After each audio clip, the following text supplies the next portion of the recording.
Good evening, Mr. Otto. Hello, Venoreen. Thank you for seeing me. Certainly. Wow, the traffic was just so much coming here. Is it always like that? It is. It is almost always like that, and it only gets worse in the winter. I left 30 minutes ago thinking that this would be just a 10-minute ride, and it took me almost an hour to get here. I'm so sorry that it took you so long, and it sounds like it was unusually difficult for you. I, on the other hand, do it every day, so I'm sort of used to it, sort of numb to it. Okay, all right. Take a deep breath.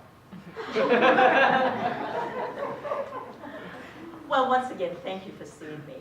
And I am so delighted to be able to talk with you and hoping that I can meet one of your needs. So tell me a little, what exactly do you do at Target? I'm a recruiter. I'm looking for people to help fill the needs of our company.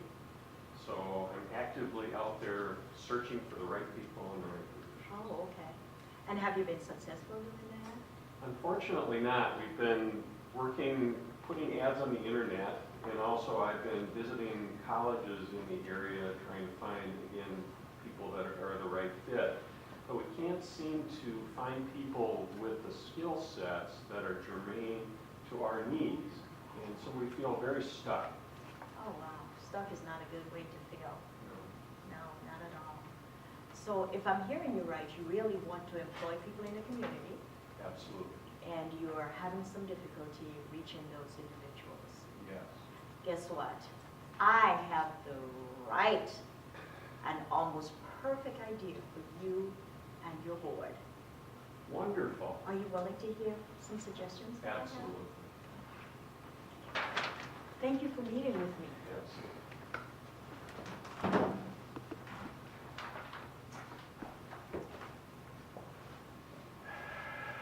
I met with Mr. Otto, and as you know, he stated to me some of the challenges that you have as an organization. That challenge to find good employees. I have a suggestion that I know in partnership we can solve this problem. First, let me just give you some statistics. Do you know that 50% of Minnesota children enter kindergarten not prepared? 50%. Even within this percentage, there's a higher number of kids of color who are not prepared when entering kindergarten. 1 out of 10 African American fourth graders read below grade level, and only half of the current 9th grade graduates. Just think about this. Class 9th grade starting in September, only half of those students who are kids of color in Minnesota do not graduate. So when we think about having an employment issue, do we begin to see what some of the problems might be? There's a troubling racial achievement gap, and this is throughout the country. But what is even more disturbing is to think that this racial achievement gap, the disparity that exists, is even larger in Minnesota. It is much larger for children within Minnesota of color, that gap, than even areas that we would think of that their educational system is not that great. Now, it's not just children of color. 40% of 11th graders in Minnesota who took the basic proficiency test in math in 2008 did not. Only 40% of those individuals passed that test. But when I dug a little deeper, I realized that kids of color did even worse than that 40%. Only 8% of African Americans who took that basic proficiency math test passed that test.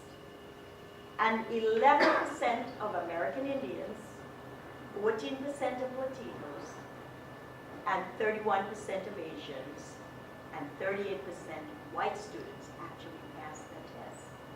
So when we're thinking about employment, we have a basic problem. If we're not, since your job and what you want to do is to employ individuals in the community, it is absolutely important that we begin to look at this problem together.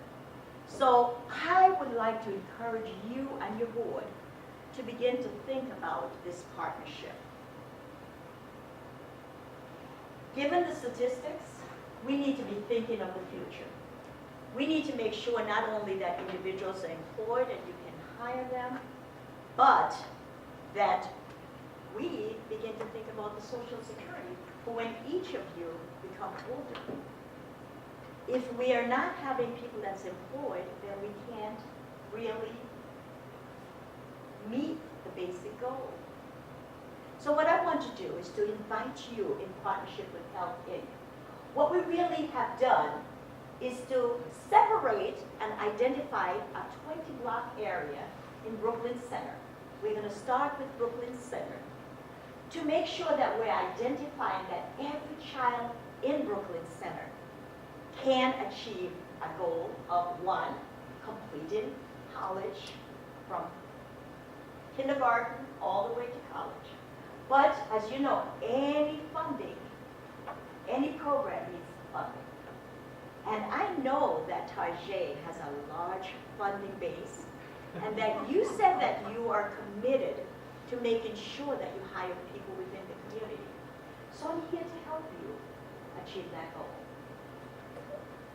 Would you partner with me? What I'm asking you to do is that we come together and come up with a strategy. The strategy would mean that we're engaging every parent from the time that they identify that they're pregnant to be aware of what it is in terms of parenting. Do you know that if children are in poverty and if they're changing homes and they're hungry, that affects education? Tarjay, you can sit and wait for individuals for the schools to educate these individuals and think you're employing them. You must be in partnership. You must get your hands dirty. Dirty means that we need to make sure that we're pulling every child up. We're taking them and we're bringing them. Mothers, if they're not talking to their children, the children go to school in kindergarten with little or no vocabulary. Do you know that most kids of color, really have very few words when they start kindergarten? Now, we can't just think about that. That's a problem.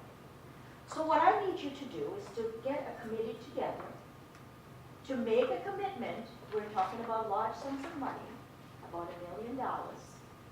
Let's sit and let's talk about how we can partner to help these kids, to help these parents, to begin to help the schools, to be different, to transform them, so that you can have the employees that you wish.